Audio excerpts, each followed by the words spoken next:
Good morning and welcome to path of evolution. આપણે ગુણ વિશે સમજી રહ્યા છીએ. હવે એ દરમિયાન એક પ્રશ્ન છે, તો એના આપણે અહીંયા જોઈ લઈએ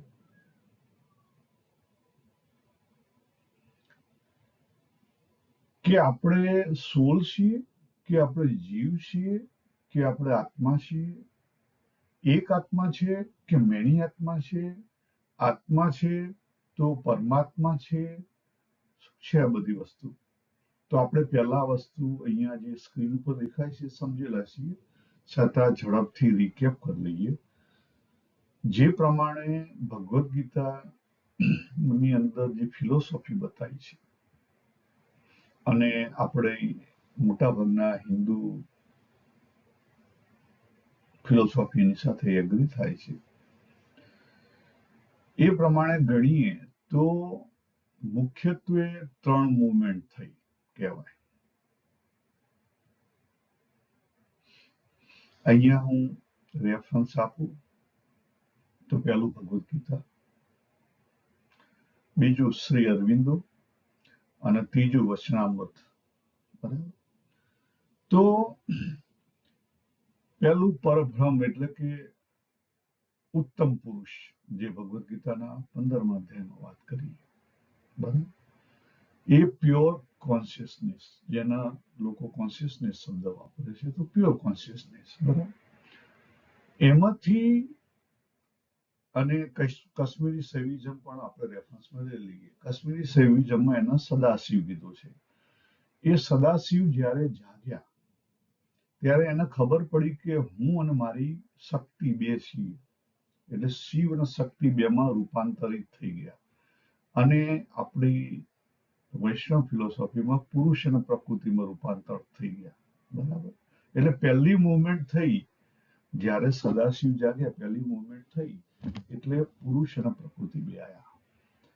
એટલે અક્ષર બ્રહ્મથી બ્રહ્મ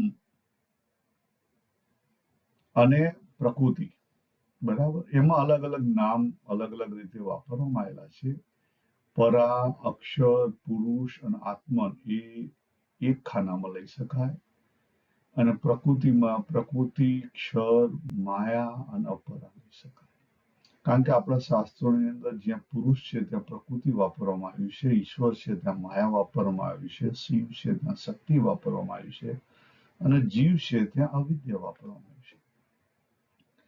પણ આપણા જે હિન્દુ ફિલોસોફી છે એની અંદર જે તત્વના લેયર બતાવ્યા છે, એમાં શરૂઆતમાં કેટલીક જગ્યાએ 3 તત્વો બતાવ્યા છે: જીવ, ઈશ્વર અને માયા. 3 તત્વો. એ 3 તત્વનું જ એક્સપાન્શન કરવામાં આવ્યું. ઈશ્વરની 2 ભાગમાં વહેંચી દેવામાં આવ્યો. ઇન રિયાલિટી ઈશ્વરને 3 ભાગમાં વહેંચવામાં આવ્યો. એક ઈશ્વરને નીચે મૂકવામાં આવ્યો, જે મેનેજમેન્ટનો ઈશ્વર બન્યો. બીજો ઈશ્વર એનાથી પર લઈ ગયા, જેને પુરુષ તરીકે લીધો.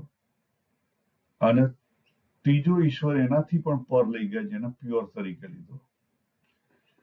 અને સ્વામિનારાયણ ફિલોસોફી પ્રમાણે ગણીએ તો જીવ, ઈશ્વર, માયા, પ્રકૃતિને માયા કહે છે. બ્રહ્મ એટલે પુરુષને બ્રહ્મન કહે છે, અને પરબ્રહ્મ પ્યોરને પરબ્રહ્મ કહે છે. બરાબર? વસ્તુ એની જ છે. એટલે બીજી મૂવમેન્ટ જે થઈ, પુરુષ અને પ્રકૃતિની મૂવમેન્ટ થઈ, એમાંથી શું બન્યું? આખું બ્રહ્માંડ બન્યું. એને આપણે લેશું. બરાબર? આખું જે જગત છે એ મિક્સર છે, પુરુષ અને પ્રકૃતિનું મિક્સર છે. અને પછી ત્રીજી મૂવમેન્ટ જે છે એ આપણી પોતાની ઉપર લાગુ પડે, મારી પોતાની ઉપર. કારણ કે મારે લોકનું નથી જોવાનું, મારે મારું પોતાનું જોવાનું છે. મારો કેવી રીતે ઉદ્ધાર થાય એ મારે જોવાનું છે. મારી અંદર જે અવિદ્યા છે એને મારે સમજી અને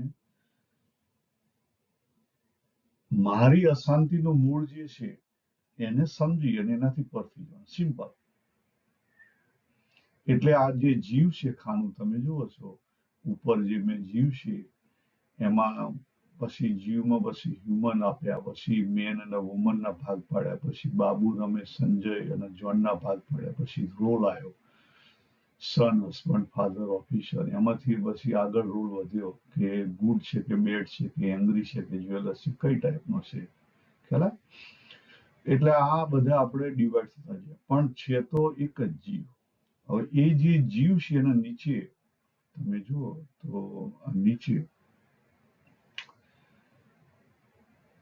એની અંદર જીવ પોતે, પછી બુદ્ધિ આવ્યું, પછી મન આવ્યું, પછી સેન્સ આવી, પછી બોડી આવી, રાઈટ?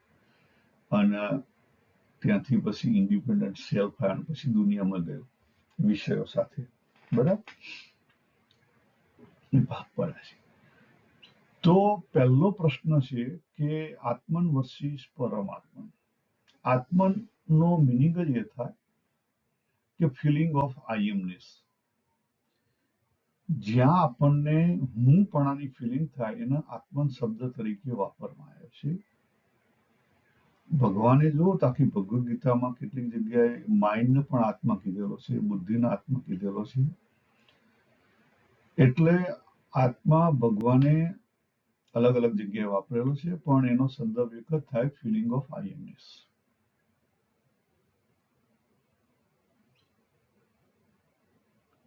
મારી અનુભૂતિ, મારા પણ જે ફિલિંગ થાય એની વાત છે.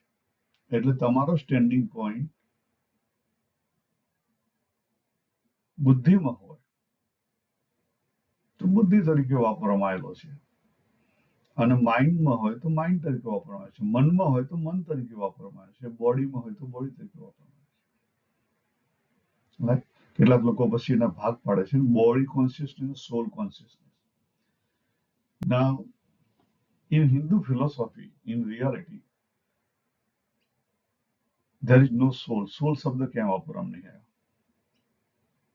આત્મન શબ્દ વાપરવામાં આવ્યો છે. તો જીવ, સોલ અને આત્મનનો ફેર શું? પહેલી વસ્તુ કે આપણે સોલ વાપરવો નહીં જોઈએ.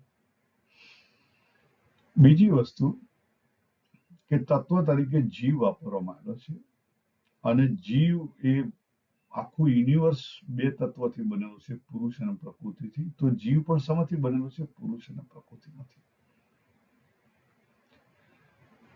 આત્મન શબ્દ પણ માત્ર આઈએમનેસ માટે જ રાખવો, બાકી આત્મન શબ્દને પણ વાપરવાની જરૂર નથી. કારણ કે ઘણી જગ્યાએ આત્મા શબ્દ, પુરુષ શબ્દ જે છે, પુરુષ એટલે મેલ નહીં, પુરુષ તત્વ છે. પુરુષ એટલે મેલ નહીં, પુરુષ તત્વના સંદર્ભમાં વાપરવામાં આવ્યો છે, પણ એ પણ ખૂબ સાચી વસ્તુ નથી. આપણા પોતાનું જ્યારે આપણને સેલ્ફ રિયલાઇઝ થાય, આપણી અંદર એના બંને તત્વનું સેલ્ફ રિયલાઇઝ થાય, બંનેને જાણવાના છે. જો ઈશાવાસી ઉપનિષદમાં બંનેની વાત કરી છે, એકને નહીં. બંનેને જાણ્યા વગર તમે એમાંથી નીકળી ના શકો. જીવની સાથે અવિદ્યા છે, તો અવિદ્યાને પણ તમારે જાણી લેવી પડે, પ્રકૃતિને પણ જાણી લેવું પડે, કેવી રીતે કામ કરે છે અને મારો ક્યાં પ્રોબ્લેમ છે, તો તમે પ્રોબ્લેમમાંથી બહાર નીકળી શકો. ખ્યાલ આવે? એટલે પહેલી વસ્તુ કે આપણે જીવ વાપરશું. આત્મા મેઇનલી આઈએમનેસ માટેનો ઉપયોગ કરીએ તો સારું. અને બીજી વસ્તુ કે જ્યારે આપણને આપણું પોતાનું જીવ તરીકે બે ભાગ જે રહેલા છે, પરા અને અપરા, બંનેની પૂરેપૂરી ખબર પડે,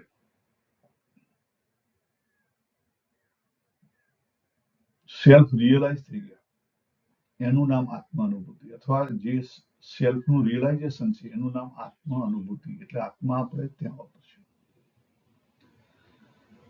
અને એક આત્મા છે કે મેની આત્મા? જો આત્માના સંદર્ભમાં લેવું હોય, હું પણ જે એક જ છે, હું પણ એક જ છે. 13મા અધ્યાયમાં ભગવાને આખી ચોખવટ કરી દીધેલી છે. આત્મા પરમાત્મામાં, આત્મા પરમાત્મા બેમાંથી એક જ હાજર હોઈ શકે, બે હોઈ ના શકે. જ્યારે તમે પરમાત્માના સંદર્ભમાં કહો ત્યારે પરમાત્મા છે, ત્યારે આત્મા હોય નહીં.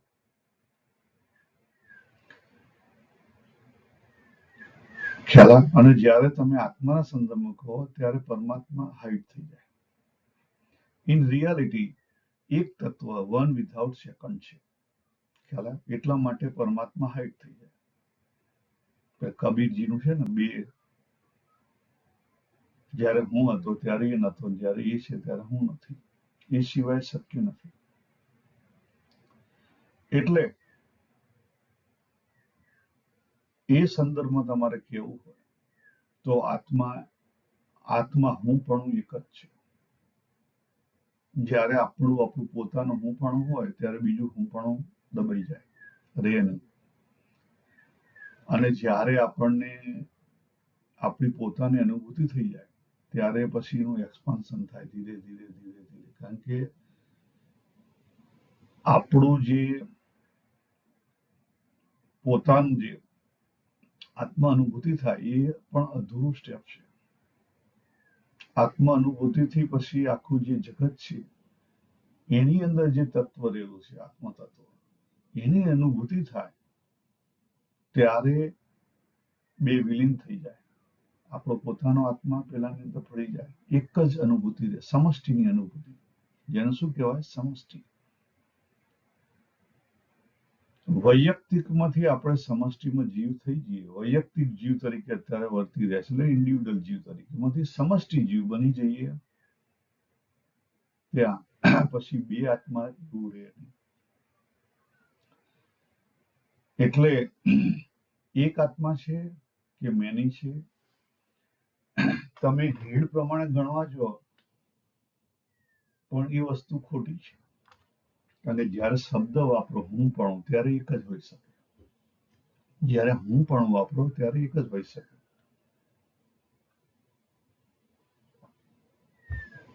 પરમાત્મા પણ એક જ છે. આપણે સોલ વાપરતા નથી. અને જીવ અનેક છે. જીવ કેવા છે? અનેક છે. પણ ગેમ કોની છે? એકની ગેમ છે. કોની છે? એકની. એટલે અહીંયા બીજો એક પ્રશ્ન થશે. એકની ગેમ છે એટલે દરેક વસ્તુ કેવી છે? અદ્વિતીય છે. દાખલા તરીકે હું બાબુ રમેશથી અલગ છું. ભલે અમે માણસ તરીકે એક છીએ, પણ બાકી બધી જ રીતે જે બાબુ છે એવો બાબુ આખી દુનિયામાં બીજો કોઈ નથી. અદ્વિતીય છે, યુનિક છે. ખ્યાલ આવે? એટલે દરેક વ્યક્તિ યુનિક છે. એક અળસિયું પણ યુનિક છે. દરેક બાવળ પણ યુનિક છે. હા, તમને લાગે કે બધા બાવળ તો હરખા જ કહેવાય. ના, હરખા નથી. દરેક લીમડા પણ અલગ છે, દરેક આંબા પણ અલગ છે. આંબાની વેરાયટી પ્રમાણે? ના, આંબાની વેરાયટી નહીં. વેરાયટી વિના પણ દરેક વસ્તુ યુનિક છે, કારણ કે પરમાત્માની પ્રોડક્ટ છે. એ કઈ ગાંડો માણસ થોડો છે કે બધી સેમ વસ્તુ બનાવે. એને સેમમાં રસ જ નથી. એક વસ્તુમાં એનો રસ નથી. અને બીજી રીતે તમે ગણો કર્મની રીતે, તો બી આપણા દરેકના કર્મો અલગ અલગ છે, અલગ અલગ જગ્યાએ છીએ, અલગ અલગ લોકો સાથે સંકળાયેલા છીએ, એટલા માટે આપણે અલગ છીએ દરેક. અહીંયા વિશ્વની અંદર 10,000 આંબા હોય તો 10,000 આંબા અલગ છે. 10,000 મીઠા લીમડા હોય તો 10,000 મીઠા લીમડા અલગ છે. કારણ કે દરેક અલગ અલગ જગ્યાએ અલગ અલગ વ્યક્તિ સાથે સંકળાયેલા છે.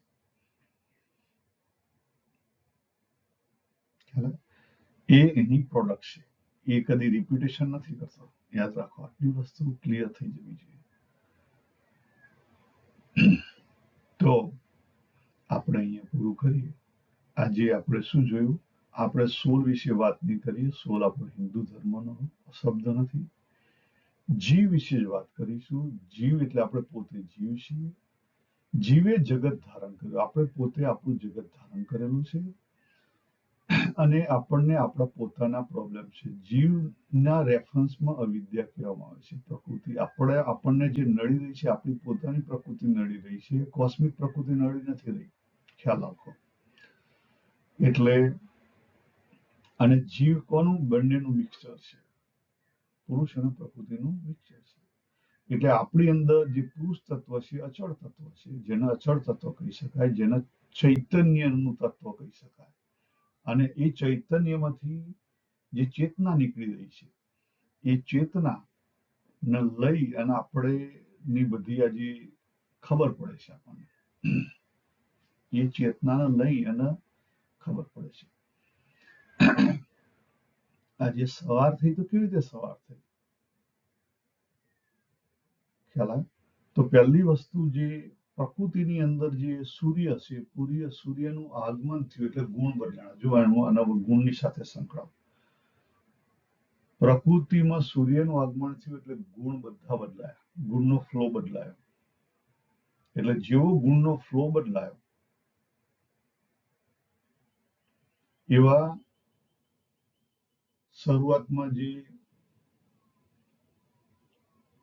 આજે ઝાડ પાન વૃક્ષ છે એ બધા જાગ્યા, એમની અંદર ગુણનો ફેરફાર થયો, પક્ષીઓની અંદર ગુણનો ફેરફાર થયો, અને આપણી અંદર પણ ગુણનો ફેરફાર થયો. એટલે આપણી ઊંઘ ગઈ. તમને કોઈ ઉઠાડતા નતા, ઉઠાડા ઉઠે જાતે. પણ થયું શું? તો આખું વાતાવરણના ગુણ બદલાણા એટલે આપણી અંદર પણ ગુણ બદલાણા. તો કંટ્રોલર કોણ છે? વિચાર કરો. ખ્યાલ આવે? અને સેમ વે સાંજે ઊંઘવા જઈએ એટલે આખી પ્રકૃતિ બદલાય. જેમ સૂર્ય જતો રહે તો આખા વાતાવરણ આખું બદલાય. એટલે આખો લય ચાલી રહ્યો છે. કોનો ચાલી રહ્યો છે? પ્રકૃતિ. ધેટ્સ વાય આપણે કહેતા હતા ને ફ્લક્સ છે. ઇટ્સ અ ફ્લો છે, ફ્લક્સ, મુવમેન્ટ છે, લય છે, લય. એક લયમાં જાય, એક લય આવ્યો, બીજો લય આવ્યો. ખ્યાલ આવે? એટલે ગુણ છે લયમાં ચાલે છે. અને ગુણ એ પ્રકૃતિનું નાનામાં નાનું સ્વરૂપ છે. જેમ ઇલેક્ટ્રોન, પ્રોટોન અને ન્યુટ્રોન છે. અને એની સાંખ્યની અંદર બહુ સરસ વિભાવના કરવામાં આવેલી છે. અને એ જ વિભાવના અત્યારે જે સાયન્ટિસ્ટો છે એ લોકોની સમજણમાં આવેલી છે. ક્વોન્ટમ સાયન્સમાં એ સમજણમાં આવી છે. જે પ્રમાણે આપણી સાંખ્યમાં પ્રકૃતિના જે 3 ગુણની વાત કરેલી, એ રીતે અત્યારે હાલ આપણે એટોમિકમાં અણુ જે છે એના 3 પાર્ટિકલ કર્યા, ઇલેક્ટ્રોન, ન્યુટ્રોન અને પ્રોટોન. અને એ પણ જ્યારે કોઈ જોનાર હોય તો ગતિ બદલી લે છે, દિશા બદલી લે છે. કેમ? જે સાંખ્યમાં વાત કરી હતી એ જ વાત છે. સાંખ્ય શાસ્ત્ર વિચારો તો ખરા કે પુરુષ જ્યારે પ્રકૃતિને જોઈ લે ત્યારે પ્રકૃતિ શરમાઈ જાય. બહુ સરસ વિભાવના કરેલી.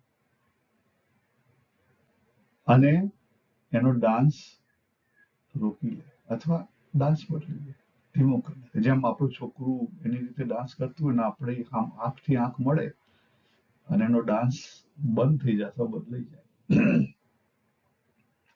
તો પ્રકૃતિનું એવું છે. એટલે આપણી અંદર જે આત્મન રહે છે, જે પુરુષ તત્વ છે, એ જો પ્રકૃતિને જોઈ લે, ખ્યાલ આવે? તો જે પ્રકૃતિનો ડાન્સ છે ને બંધ થઈ જાય. આટલું કરવાનું છે. આપણે અહીંયા પૂરું કરીએ. સર્વેને જય શ્રી કૃષ્ણ. હરિ ઓમ તત્સત. હરિ ઓમ.